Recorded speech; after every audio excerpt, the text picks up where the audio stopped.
지난 주일에는 당신의 제자들을 향해서 예루살렘을 떠나지 말고 내가 약속하신 것을 기다리라 이렇게 말씀한 내용, 그리고 너희가 몇 날이 못되어 성령을 세례로 받으리라는 말씀을 나눠 보았습니다.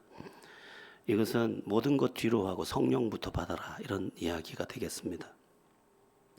네가 하나님의 사람으로 살고자 하느냐? 그럼 성령부터 받아라. 왜 그렇습니까? 성령이 내게 임할 때에만 그 믿음이 온전해지고 능력이 임하고 진정한 그리스도인으로서의 삶을 살아낼 수 있기 때문에 그렇습니다.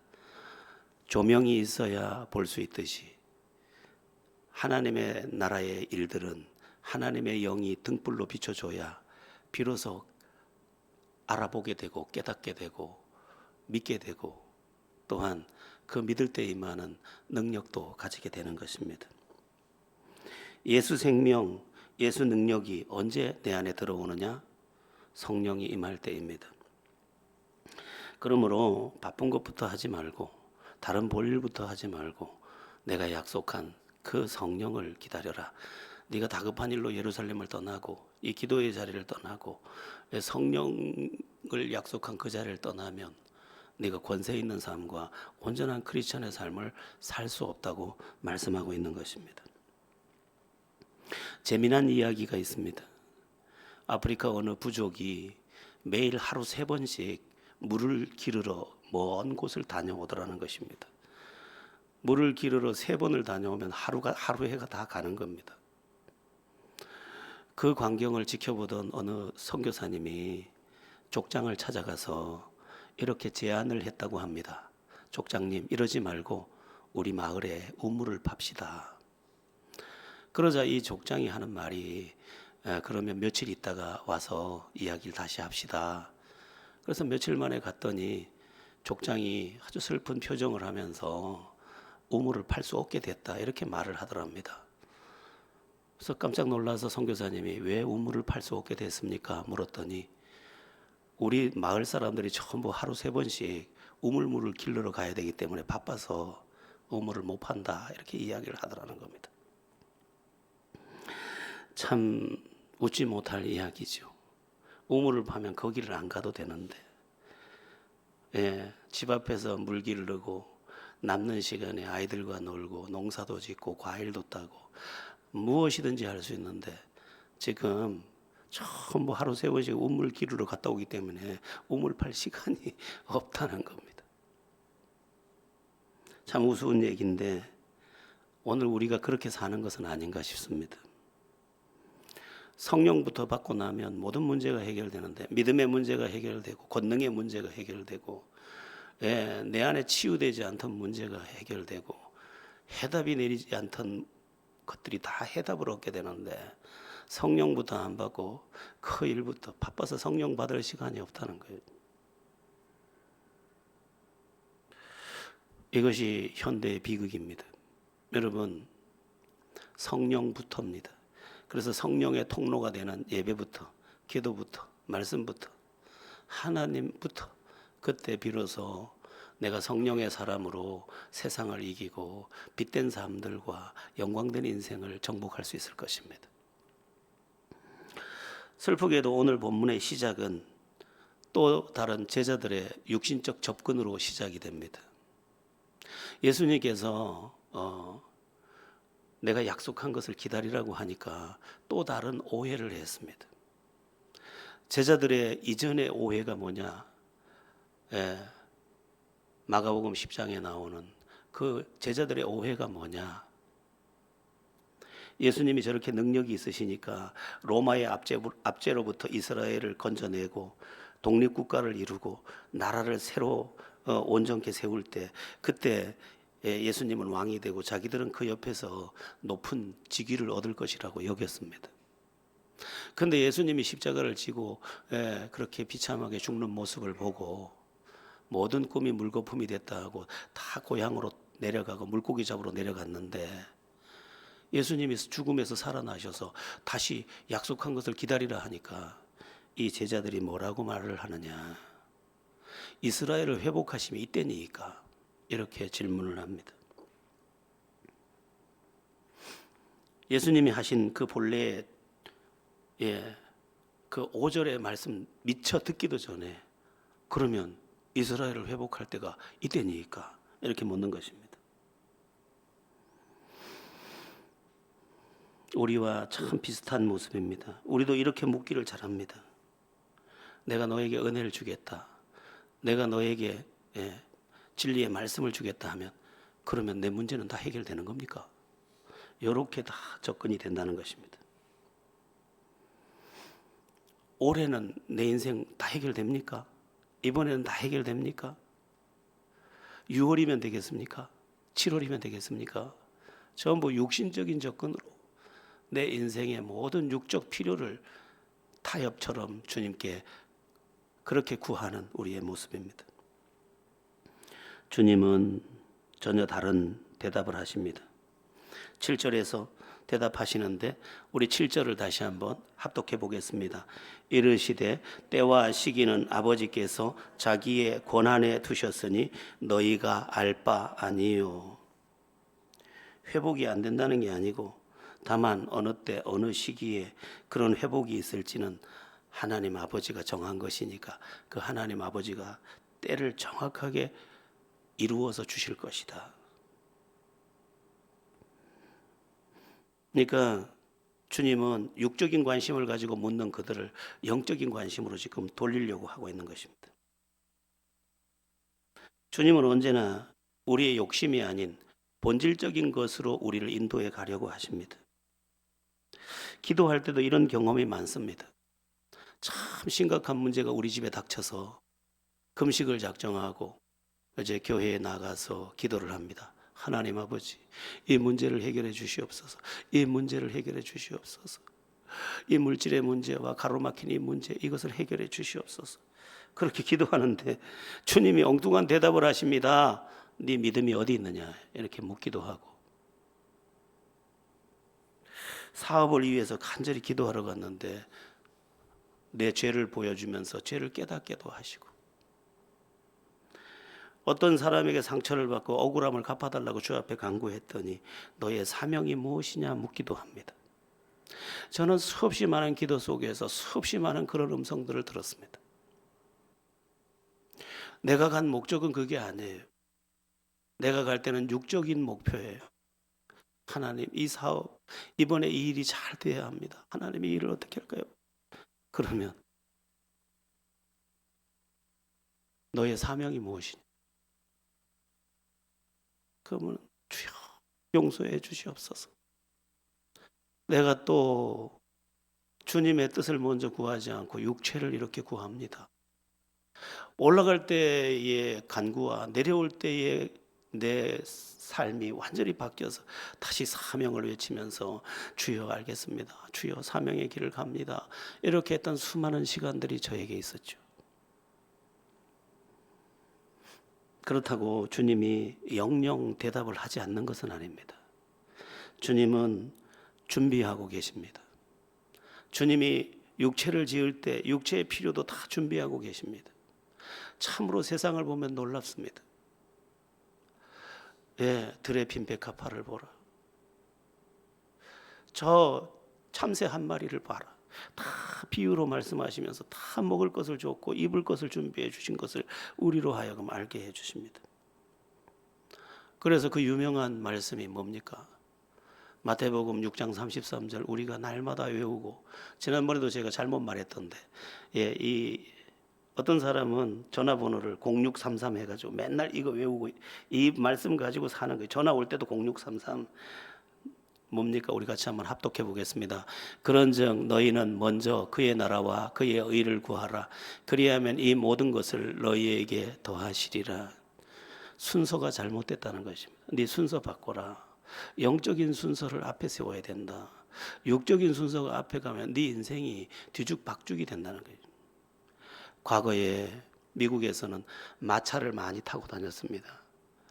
포드가 자동차를 만들기 전에 그 먼 거리를 처음 마차를 타고 다녔는데, 이 앞바퀴와 뒷바퀴가 바뀌었을 때 이야기들이 참 많습니다.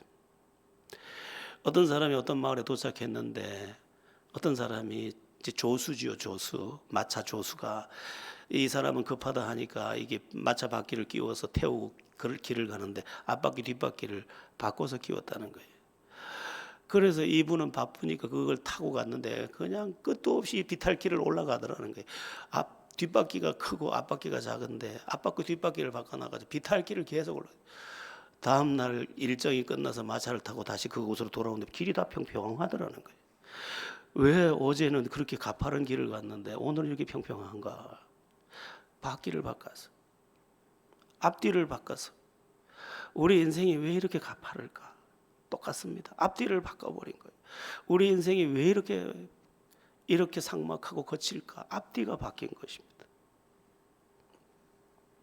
저는 제 자신에게 깜짝 놀랄 때가 있습니다. 이렇게 평안해도 되는 거야? 이렇게 고요해도 되는 거야? 이렇게 모든 날이 좋아도 되는 거야? 이런 시간들이 많습니다. 여러분, 제가 뭐 돈이 많이 있겠습니까? 뭐가 그렇게 엄청나게 좋겠습니까? 그런데 순서를 지키다 보니까 고요한 거예요. 평안한 거예요. 내 삶이 평탄한 길을 가고 있는 것을 내가 보는 거예요. 이래도 되나 싶을 만큼 내 영혼 평안해, 내 영혼 평안해. 그 사건이 내 안에 와서 나의 실제가 되주는 것입니다. 여러분, 이 마태복음 6장 33절은 앞에 나오는 먹고 사는 이야기 끝에 나온 말씀입니다. 먹고 사는 문제가 얼마나 다급한데 그 먹고 사는 문제를 이야기하시다가 이 말씀을 하시는 거예요. 우리 한번 앞에 31절 32절을 함께 읽어보겠습니다. 시작. 그러므로 염려하여 이르기를 무엇을 먹을까 무엇을 마실까 무엇을 입을까 하지 말라. 이는 다 이방인들이 구하는 것이라. 너희 하늘 아버지께서 이 모든 것이 너희에게 있어야 할 줄을 아시느니라. 아멘. 그거 네 먹고 사는 거 다급하지? 그거 하나님 안다. 근데 순서 바꿔봐. 영혼 육이야. 육혼 영이 아니야. 영혼 육이야. 이 순서를 지켜봐. 여러분, 수학도 문제 풀 때 순서가 중요하잖아요. 가로 안내부터 풀어야 답이 나오잖아요. 순서가 그렇게 중요한 것입니다. 근데 제자들은 이 순서를, 육의 순서를 먼저 자꾸 앞에 두려고 합니다. 로마서 8장 13절에 매우 중요한 말씀이 하나 있습니다. 로마서 8장 전체가 중요하지만은 우리가 로마서 8장 13절 한번 보겠습니다. 시작. 너희가 육신대로 살면 반드시 죽을 것이로되 영으로서 몸의 행실을 죽이면 살리니. 영이 네를 주장하면 네 살아. 육이 너를 먼저 주장하면 너 죽어. 인생은 욕심대로 안 됩니다, 여러분. 다 저마다 우리 중에 열심히 살지 않는 사람이 있습니까? 다 열심히 삽니다. 그리고 우리 중에 머리 나쁜 사람이 있습니까? 다 내가 만나보니까요, 다 자기가 지혜롭더라고. 너 왜 그렇게 사니? 그래도 이렇고요. 다 얘기 들어보면 지가 똑똑하다니까. 다 헛똑똑이들 다. 순서 바꿔봐. 진리를 지금 말씀하시는 것입니다. 성령부터입니다. 그 다음은 하나님이 하실 것입니다. 제가 사업을 하다가 신학을 하고 여기까지 왔는데 그땐 제가 바보였습니다. 왜냐하면 제 미래가 꽤 괜찮게 그림으로 보였거든요. 그때 우리 친구들이 나를 볼 때도 내가 바보고 내 아버지가 나를 볼 때도 바보고 우리 일가 친척이 나를 볼 때도 바보고 다 바보예요. 근데 지금은 아니에요. 네가 진짜 잘했다는 거예요. 그때 순서 바꿀 때 너무너무 어려웠지만 순서를 바꾸고 나니까 정말 잘했다는 거예요. 이것도 해야 되고요. 저것도 해야 되고요. 아니에요. 이것도 하고 저것도 해야 되는 게 아니에요. 막달라 마리아에게 예수님이 하셨던 말씀이 그거 아닙니까? 내 동생이 지금 나를 안 도와줘요. 조금 있다가 주님 식사하실 거 아니에요. 그거 대접해야 되는데 저 안 도와줘요. 저를 명하여 나를 도와주라 하소서. 마리아는 좋은 편을 취하였으니 빼앗기지 아니하리라. 네가 한 가지만 하든지 한 가지만으로도 족하니라. 네 동생 마리아는 좋은 것을 택하였으니 빼앗기지 아니할 것이다. 지금 내 앞에서 말씀 듣잖아.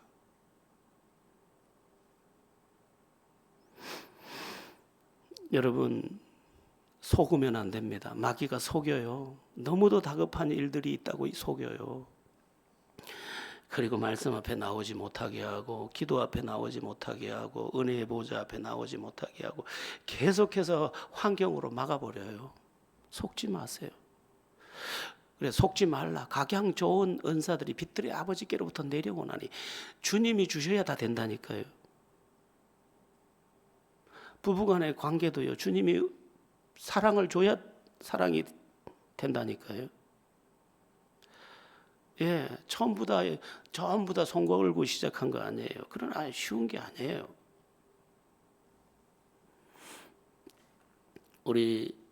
제가 방송을 갔더니 방송국에서 제자들 교회를 소개해 달래요. 한마디로 요약하면 어떤 교회입니까? 그래서 뭐 여러 이야기를 하다가 제가 꼭 하고 싶은 말이 있어서 방송에다가 담았어요. 오늘도 거기 방송에 나올 것 같은데, 제자들 교회, 저의 비전은 하나님의 말씀을 온 마음으로, 온 몸으로 살아내는 교회. 하나님의 말씀을 온 몸으로 살아내는 교회. 그게 제 간절한 소원입니다. 하나님의 말씀을 온 몸을 던져서 살아내. 그럼 그 사람이 어떻게 될까요? 그 사람의 삶은 말씀의 약속의 성취로 가득할 것입니다. 우리가 내 생각으로 자꾸 살아가거든요. 그것을 전국에 있는 교회 성도들이 다 그랬나 봐요. 그래서 목사님들이 하는 말씀이 있잖아요. 여러분, 내가복음은 없어요. 마태복음, 마가복음, 누가복음, 요한복음은 있어도 내가복음은 없습니다. 알겠죠? 이렇게 말을 해요. 근데 전부 내가복음 쓰고 있는 거죠.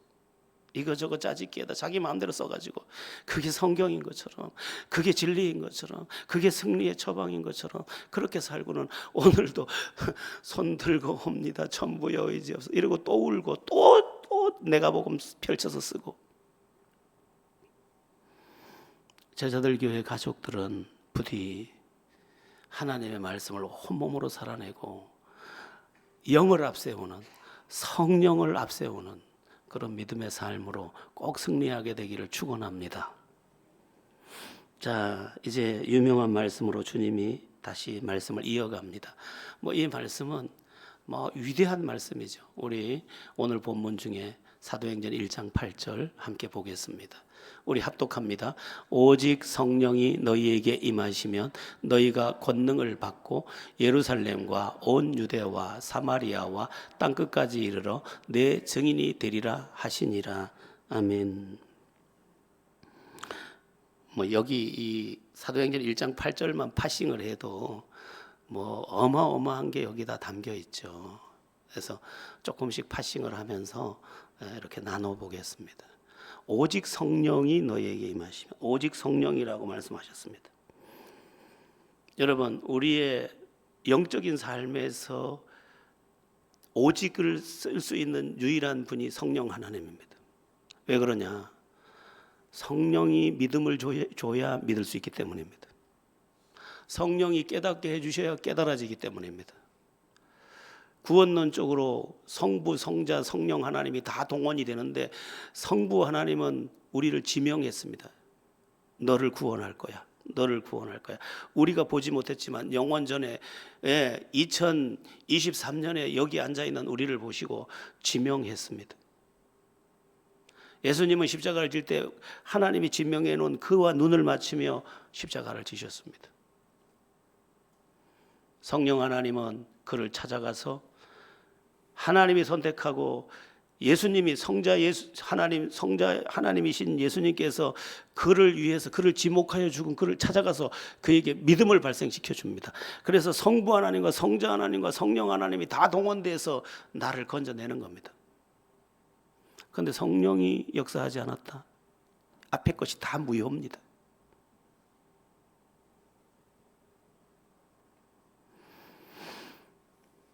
그래서 성령이 지금 오늘 청년들이 예수 믿기 어려운 이유, 학생들이 예수 믿기 어려운 이유가 뭐냐면 성령의 은혜를 받을 수 있는 어떠한 그 장이 별로 없는 것이죠.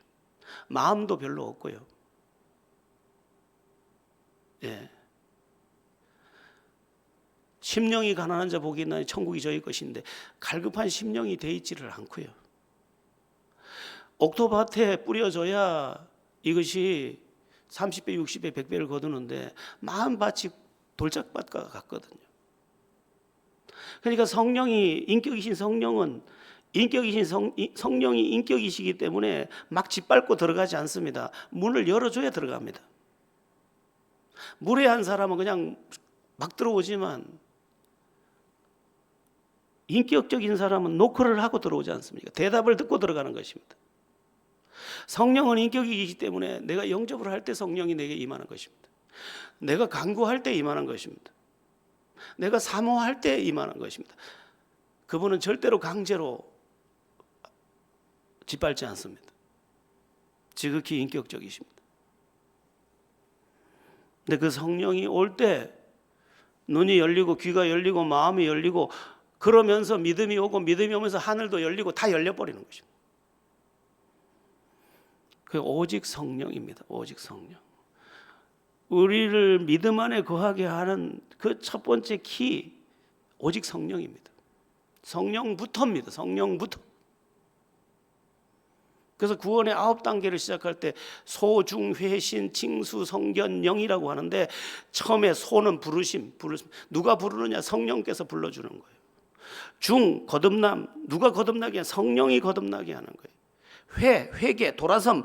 그 회개를 누가 시키냐? 성령님이 하시는 거예요. 신, 네 번째 믿음 누가 주느냐? 성령님이 주는 거예요.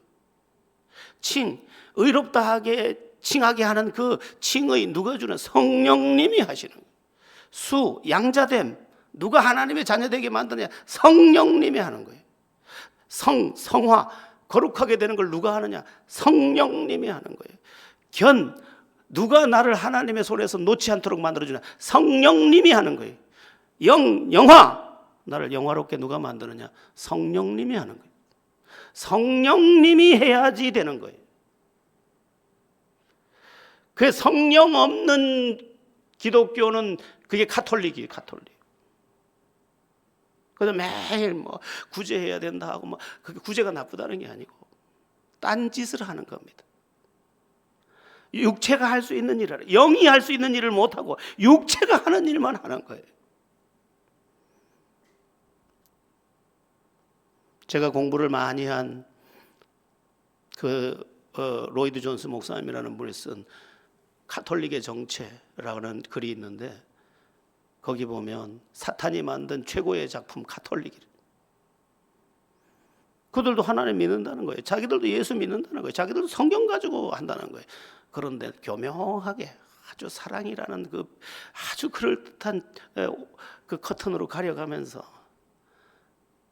우상숭배 마음대로 하고 술 마음대로 먹고 담배 마음대로 피우고 바람 마음대로 피우고 담배만 피는 게 아니고 바람도 마음대로 피우고 모든 걸 다 그냥 사탄의 종교지.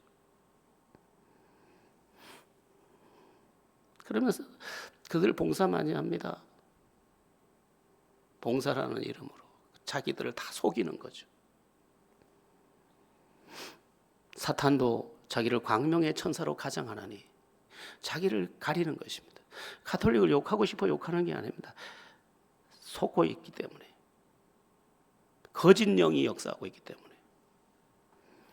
오직 성령입니다. 그래서 여러분들 성령이 임해야 됩니다. 그래서 가톨릭 사제들 중에서도 영풍파라는 영성파들이 있어서 그들은 우리처럼 막 기도하다가 방언을 받기도 하고 회개하고 가톨릭을 비판도 하고 그런 사람들이 있습니다. 자, 그러면 오직 성령이 너희에게 임하시면 그 다음에 뭐죠? 권능을 받고. 이 권능이라는 말은 헬라 원어로 듀나미스라는 단어를 사용했는데 이후에 다이나마이트라는 단어로 바뀝니다. 영어의 다이나마이트, 헬라어 듀나미스. 여러분, 과거에는 터널을 뚫거나 산을 허물 때 다 뭐를 씁니까? 다이나마이트를 씁니다. 다이너마이트가 없이는 산을 허물 수가 없고 터널을 뚫을 수가 없습니다. 전부 다이너마이트. 저런 뭐 광물을 캘 때도 전부 다이너마이트를 쓰는 겁니다. 무슨 얘기냐? 성령이 임하면 내게 권능이 와서 그 권능이 내가 산을 허물 수 있게 되고 없던 길을 낼 수 있고 환경을 바꾸고 인생을 바꾸는 능력의 사람으로 변화된다는 것입니다. 성령이 임하면 자기가 압니다. 성령이 임하면 자기가 자기 안에 능력이 임하고 믿음이 들어온 것을 압니다. 그리고 그 성령이 내 안에서 인간의 세 가지 구조라고 할 수 있는 지, 정, 의를 다 만집니다. 그리고 내가 사람답지 못하게 다 움츠렸던 것들이 활성화가 됩니다. 깨달는 부분에서 활성화가 일어나고 선한 감정이 활성화가 되고 의지가 활성화가 되면서 내 삶이라는 것이 이제 인생다움의 자리로 나가게 됩니다. 심지어 맹인이 성령을 받아도 그의 인생 속에 아름다움이 깃들기 시작합니다. 제가 찬송가 중에 많이 좋아하는 찬송가의 저자가 누구냐? 시각장애인이던 환희 크로스비. 그분의 찬양은 참 다 아름답지 않은 게 아무것도 없어요. 우리나라에도 그분의 찬송이 너무 많습니다. 예, 제가 좋아하는 찬송들 꺼내보면 대부분 환희 크로스비의 찬송입니다. 앞을 못 봐요. 예, 나 같은 벌레 같은 인간은 왜 태어났을까 싶지만 그에게 성령이 임하니까 그가 그냥 펜만 들으면 그 안에서 천상의 그 가사들이 나오는 거예요. 그래가지고 미국의 유명한 작곡가들이 가사 하나만 달라고 가서 문전성시를 이뤘다. 그리고 얼마나 아름다운 인생을 살았는지 몰라요. 시각장애라는 그 자기의 태산 같은 것을 성령의 능력 안에서 돌파하고 있었고 나는 왜 이렇게 행복할까요? 나는 왜 이렇게 감사할까요? 늘 그 고백 안에서 살았습니다. 뭐 나의 영원하신 기억 같은 것도 다 그분이 작곡한 것입니다. 그러니까 성령이 임하고 나니까 믿음이 딱 들어오면서 믿음이 진짜로 들어온 거예요. 진짜로 들어오고 나니까 진짜가 들어오면서 눈이 열렸지요. 귀가 열렸죠. 마음이 열렸지요. 예, 모든 것이 또 하늘이 열렸죠. 다 열리니까 모든 게 활성화되면서 내가 나를 넘게 되고 내가 사람을 넘게 되고 내가 환경을 넘게 되고 이게 되더라는 것입니다.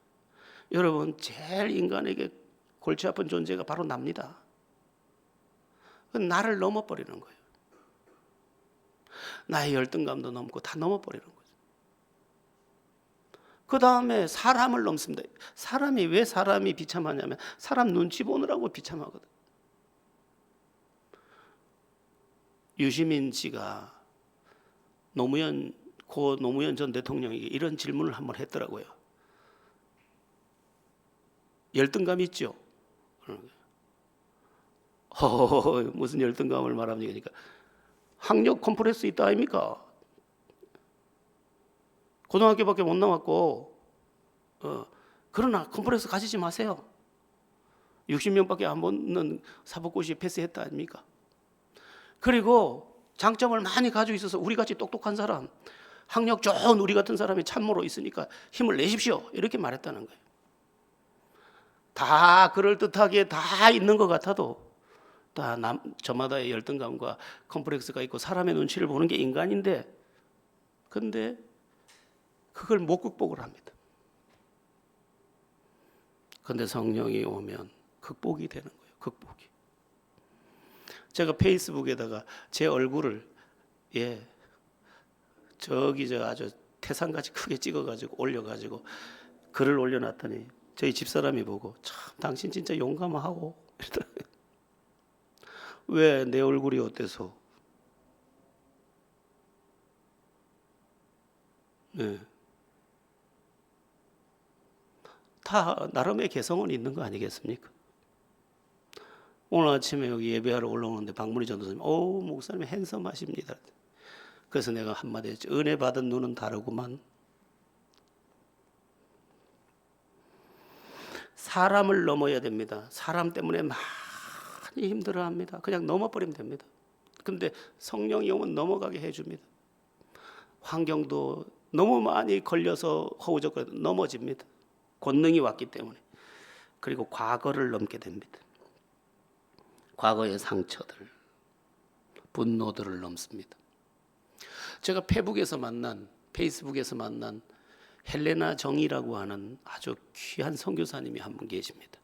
뭐 서로 글을 쓰다 보니까 이제 만나서 글도 주고받고, 또 그분이 글을 쓰면 내가 댓글도 쓰고, 내가 글을 쓰면 그분이 댓글도 쓰고, 뭐 한 번도 일면식도 없는 여자분인데 그 사역이 너무 아름다워서, 그래서 제가 그 느낀 바들을 좀 쓰고, 그럼 내가 또 글을 쓰면 그분이 또 좀 쓰고, 그런 관계가 됐습니다. 이제 지금은 케냐에서 선교를 하고 계신데, 그분의 글을 며칠 전에 글이 올라와서 보니까 이제 자기가 섬기고 있는 선교지에 교과서가 없어서 공부를 못하는 많은 아이들이 있는데, 이제 300km인가 400km 밖에서 그 책을 사서 가지고 와야 되는데, 갈까 말까, 학기가 끝나가는데 갈까 말까 하다가 자기 어린 날을 떠올렸다는 거예요. 자기 아버지가 엄마를 버릴 때 자기도 이제 엄마와 함께 버림을 받아서 어제 시골 삼촌네 집에 내려와 있는데, 그 엄마는 일 다니고 삼촌이 자기를 키우다시피 했는데, 그때 자기가 책보자기에 똘똘 말아서 연필 2자루 집어넣은 그 도시락, 그 딸그락거리던 뛰던 그 생각이 탁 눈에 스치면서, 이 아이들을 위해 내가 뛰지 않으면 안 되겠구나, 그런 생각이 들어서 그 먼 길을 400권의 책을 들고, 우리처럼 교통이 좋은 것도 아니고 그 길을 다녀오면서 그 진땀 흘린 글을 남겨줬더라고요. 그럼 제가 많은 글을 거기다 남길 건 없고 해서 감동입니다. 선교사님 참 귀하십니다. 여러분, 성령이 임하면 과거의 상처도 다 디딤돌이 됩니다. 성령이 임하지 않은 상처는 평생을 찔러버립니다. 그를. 그 엄마의 초라함들도 뇌리를 많이 쑤셔버립니다. 성령이 임하면 과거가 디딤돌로 바뀌지만, 육체가 주장하면 부끄러움이 되고, 그 천박함들이 내 안에 토를 발하게 만듭니다. 여러분, 성령 받고 과거와도 화해하시기를 축원합니다. 그리고 역사의 주역으로 확 바뀌어버립니다. 그 헬레나 정이라는 사람은 이상하게 사역이 잘 됩니다. 이분 그 사역이 그냥 애들 붙잡고 늘 같이 춤추고 기도하고 뭐 그렇게 하는데, 참 아름답구나. 한 번 사는 인생을 저 정도는 살아내야 할 건데, 그런 생각을 참 많이 합니다. 그러고 보면 뭐 그런 사람이 한둘이 아닙니다. 무디, 윌리엄 캐리, 존 버년, 또 뭐 허드슨 테일러도 그런 류에 속합니다. 다 초라했습니다. 그런데 그들에게 성령이 임하자 그들이 이방의 빛으로, 열방의 빛으로, 시대의 등불로 그렇게 쓰임까지 받더라는 것입니다. 그래서 성령부터 합니다. 성령부터. 여러분의 믿음은 안녕하십니까? 만일 믿음이 안녕하지 않다면 성령 충만을 먼저 구하십시오. 이것저것 다 두 번째입니다. 주님이 지금 이 순서를 우리에게 지금 요구하고 계십니다. 자, 보겠습니다. 이제 권능 받은 사람은 어디로 향합니까? 예루살렘과 온 유대와 사마리아와 땅끝까지 이르러 내 증인이 되리라, 이렇게 되어 있습니다. 이것은 사도행전에서 그대로 성취가 됩니다. 사도행전 2장에서 성령 받은 사람들이 3장에서 안전뱅이를 일으키고 4장에서 축제를 열고 핍박을 또 받기도 하지만, 또 5장에서 아나니아와 삽비라 사건도 아픔을 겪지만 6장, 7장에 걸쳐서 스데반이 등장하고 스데반의 순교하고 8장에 사마리아의 전도가 빌립 집사로부터 이루어집니다. 사마리아 땅까지 복음이 갔습니다. 그 다음에 사도행전 9장에서 사도 바울이 등장을 합니다. 사울이라는 청년이 다메섹에서 예수님을 부활하신 예수님을 만나고 그가 그 즉시 이제 복음을 증거하기 시작하고 10장에 가면 이탈리아 군대 백부장 고넬료가 또 예수를 영접하고 성령을 받는데 베드로를 통해서 이탈리아의 백부장까지 이제 또 성령을 받고 이방인에게 넘어가기 시작합니다. 그리고 13장에 가면 이방 땅 안디옥 교회가 세워지고 하나님께서 바울과 바나바를 따로 세우고 그들을 통해서 세계 선교의 문을 열어서 이제 빌립보를 지나서 데살로니가를 지나서 베레아를 지나서 아덴을 지나서 고린도를 지나서 에베소를 지나서 그리고 로마를 걸쳐서 스페인을 걸쳐서 미국, 영국, 독일, 호주를 건너서 오늘 한국에 온 것입니다.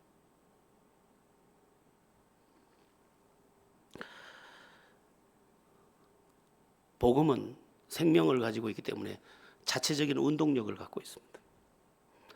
그래서 가만히 있지 않습니다.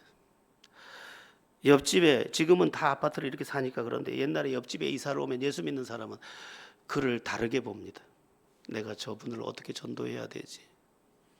찌짐을 굽고 반찬을 하고 아이고 귀한 분이 오셨네요. 안녕하세요. 관계 맺기 하고 한 번도 전도 훈련도 안 받았지만 그리고 어느 날 좋은 날에 아무개 엄마 참 얼굴 인상이 좋으시네요. 저 예수 믿고 행복해진 사람인데 같이 교회 가실래요? 이래서 온 동네가 구원을 받아버려요.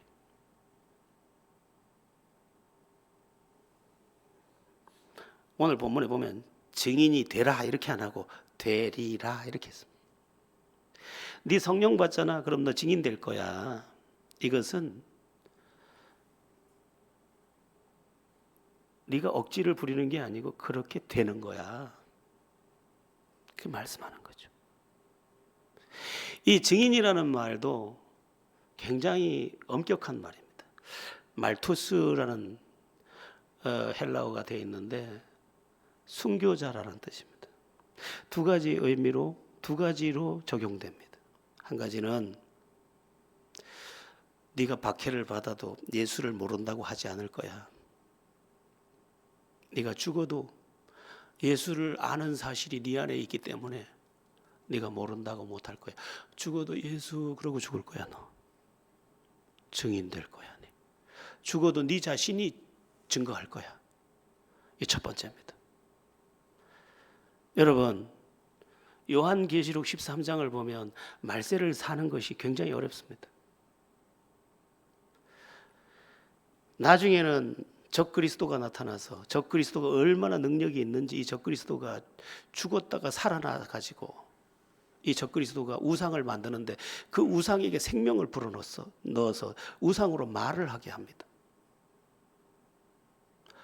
그리고 그 우상에게 절하지 않는 자들에게는 표를 주지 않는, 매매할 수 있는 표를 주지 않아서 이 땅에서 먹고 살지 못하게 만듭니다. 그 예수 믿는 사람은 우상에게 절하지 못한다 아닙니까? 다른 사람들은 그냥 절 한번 꾹꾹하면 돼. 우리는 못해요. 그래서 크리스찬의 박해가 극심하게 오는 것입니다. 한번 볼까요? 요한계시록 13장 한번 올려봐 주세요. 자, 함께 합독해 보겠습니다. 그가 모든 자, 곧 작은 자나 큰 자나 부자나 가난한 자나 자유인이나 종들에게 그 오른손이나 이마에 표를 받게 하고 누구든지 이 표를 가진 자 외에는 매매를 못하게 하니 이 표는 곧 짐승의 이름이니 그 이름의 수라. 지혜가 여기 있으니 총명한 자는 그 짐승의 수를 세어보라. 그것은 사람의 수니 그 수는 666이니라. 이거 가지고 사람들이 666이라 그러는 거예요. 666. 간단합니다, 여러분. 태어날 때요. 여기다가 그거 뭐죠? 그거 칩 심을 필요 없어요. 그냥 새기면 돼요. 애 발바닥에다가 여기 불주사 놓듯이 딱 박으면 어디 가도 띠삐삐삐. 유니클로에 가서 옷 훔칠 생각하지 마세요. 삐삐삐 다 합니다. 그런데 그것을 누가 쓰느냐? 적그리스도가 쓰는데 우상에게 절하지 않은 자는 매매도 못하게 한대. 이 표가 있어야 된다는 거예요. 666이라고 하는 짐승의 표가 우상에게 절했다는 증거가 이 팔이나 이마에, 오른팔이나 이마에 있어서 띡 하고 들어가든지 이마가 딱 스캔을 해줘야 된다는 거예요. 여러분, 날마다 배고픈데 예수 그대로 믿으실래요? 말세는 어렵습니다, 지금. 근데 성령 받은 사람은 그때도 그 배고픔 감당하고 믿음 지킨다 이 말이에요. 말투스 증인된다 이 말이에요. 그리고 저 북한에서 예수 믿는 죄가 북한에서는 어마어마하게 큰 죄입니다. 근데도 옆집에다가 조그마한 쪽지를 갖다 걸쳐놓고 예수 믿게 만드는 전도자가 있는 것처럼. 어떤 사람이 간증을 하는데 보니까 북한에서 넘어온 사람이 간증을 하는데 자기 집 삽장문 있죠. 시골문 이렇게 삐그덕 쌀이나무로 만든 삽장문에 뭔 종이가 이렇게 걸쳐 있어서 펴보니까 누가복음을 이렇게 종이로 연필로 적은 것을 갖다 꼽아놨어요. 그래서 읽고 누가 갖다 놨지. 갖다 놓으면 언제 갖다 놨지 다음 날 또 다른 걸로 바뀌어 있고. 그래서 누가복음 읽다가 예수를 만났다는 거예요. 엄청난 일이 왜? 이거 전하다가 걸리면 자기만 죽는 게 아니고 자기 자녀들까지 다 죽습니다. 그런데 증인이요. 성령 받은 믿음이지. 성령 세례를 진짜 받은 사람인 거죠. 여러분, 말세에는요, 가짜는 안 남아 있어요. 가짜는 남아 있을 수가 없어요.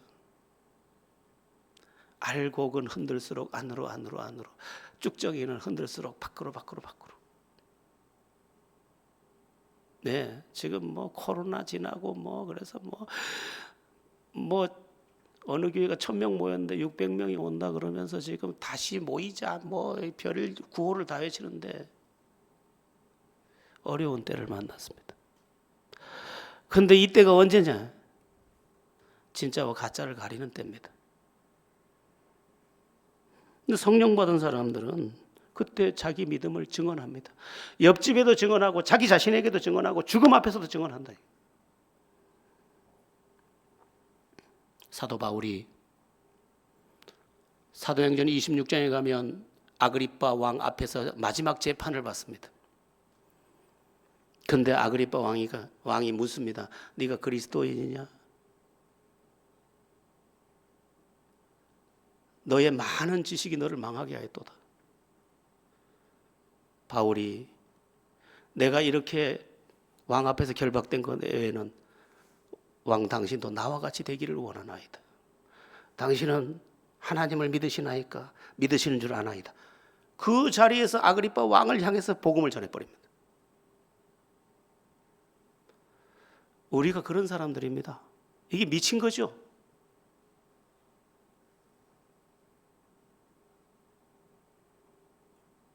이 시대가 수상합니다. 진짜 믿음을 보기가 너무 어려운 이때. 정 이브라임 김사라 선교사가 지금 어렵습니다. 건강이 무척 위태롭습니다. 그래서 어제 제가 전화를 해서 어떤 그냥 감당하고 있습니다. 주님이 원하시는 대로 우리는 아주 곱게 드리려고 합니다. 우리를. 그 눈물이 팍 나더라고요. 선교사 보고 이런 말투를 쓰면 안 되지만 이놈이 진짜구나. 그럼 됐다.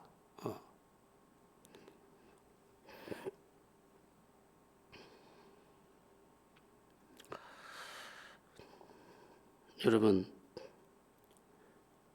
우리 지금 너무너무 슬픈 이야기들을 많이 듣고 있지 않습니까?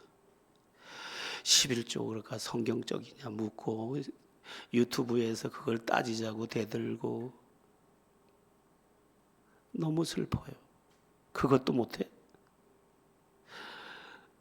우리가 예전에 부르던 찬양이 뭔데? 몸밖에 드릴 것 없어 이 몸 드립니다 하고 정말 드릴 수 없어서 안타까워했던 우리가 11조 그거 놓고 해야 돼 말아야 돼 이게 말이 됩니까?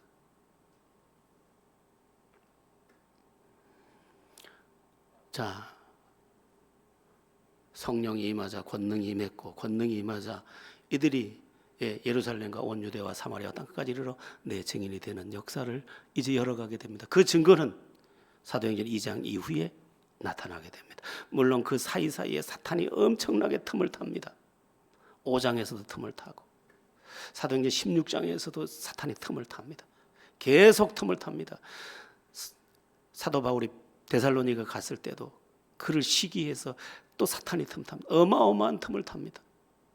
그러나 복음은 제한받지 않습니다. 자, 이제 마쳐야 되니까 9절을 한번 보겠습니다. 9절입니다. 시작. 이 말씀을 마치시고 그들이 보는데 올려져 가시니 구름이 그를 가리어 보이지 않게 하더라.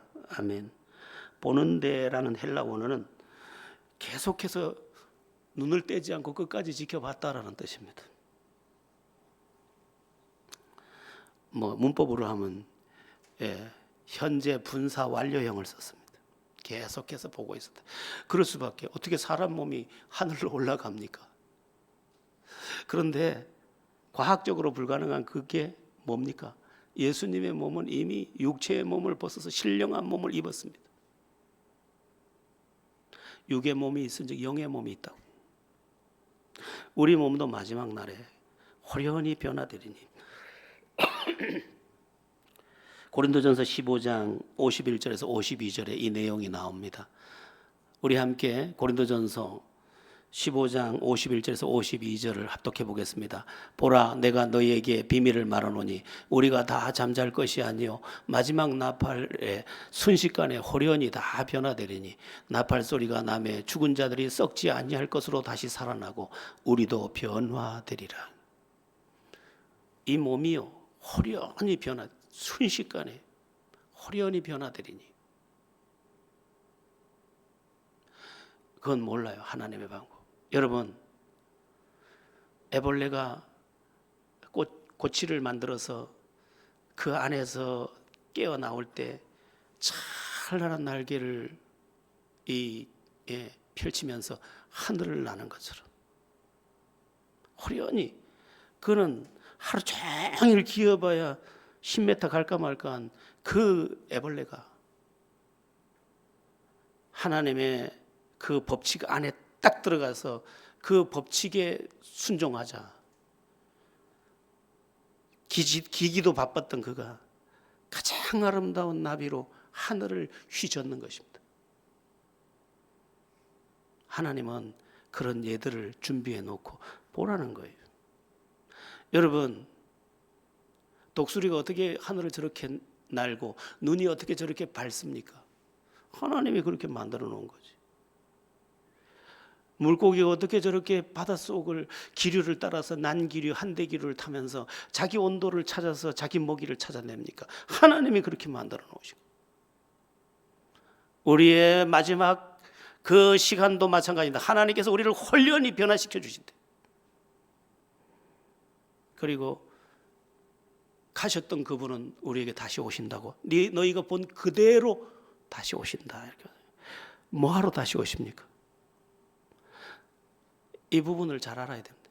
세상을 심판하러 오신다. 그건 두 번째입니다.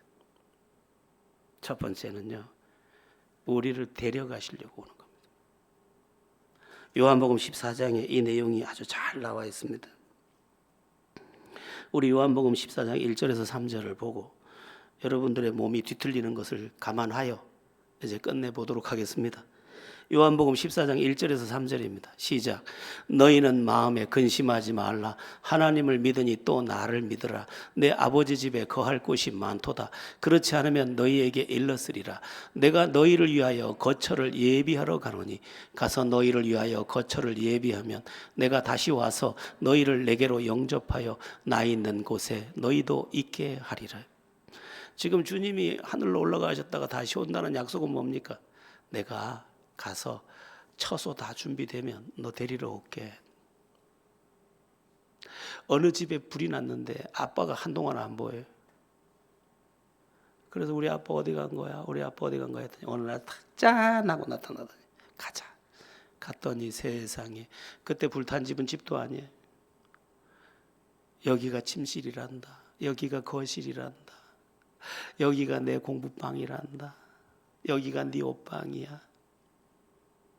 다 준비하고 그 아이 손을 붙잡고 자랑스러운 아빠가 그 아이를 안고 서 있는 모습처럼 우리의 처소를 준비하고 우리를 안고 그리로 올라가시려고 지금 다시 오신다는 거예요. 그래서 우리가 부르는 찬양이 뭡니까? 아멘 주 예수여 어서 오시옵소서. 마라나타 마라나타. 세상 심판해달라고 그 두 번째 그건 무조건 심판받아요. 왜? 한 번 죽는 것은 사람에게 정하신 것이고 그 후에는 심판이 있으니까. 그러나 주님이 오는 진짜 목적은 뭐예요? 다른 사람은 아무리 불러도 그를 안 보고 우리를 안고 가시는 거죠. 내 새끼니까. 나는 그날을 기다립니다. 주님 고대가라는 유명한 노래 있죠. 손양원 목사님이 만든 노래죠. 먼 하늘 이상한 구름만 봐도 오 주여 언제나 오시렵니까? 내 눈물 언제 닦이는 겁니까? 이 한숨 언제 거두어 가는 겁니까? 주님 빨리 오세요. 제발 좀 이제 못 견디겠어요. 그 노래를 불렀던 거예요. 여러분, 주님이 실수하겠습니까? 세상을 보세요. 실수하겠나요? 저 나무들이 그냥 잎사귀 막 피우는 것 같죠? 절대 그렇지 않습니다. 자기 발등에 물이 떨어지지 않도록 다 적당하게 떨어지도록 층계를 다 맞춰서 잎이 납니다. 그래서 비가 많이 오는 날은 나무 밑으로 가면 비를 피할 수 있습니다. 왜냐하면 자기 발등에 다 떨구면 뿌리가 뽑히거든요. 그래서 저쪽에 떨궈서 물을 스며서 먹는 겁니다. 하나님이 그렇게 하셨어요. 다 그렇게 하셨어요. 우리에 대해서는 더 어떠하시겠습니까? 정확하게 우리를 책임지실 것입니다. 믿음을 더하십시오. 성령의 은혜를 구하십시오. 그리고 진짜 믿음의 사람이 되십시오. 날라리 되지 마십시오.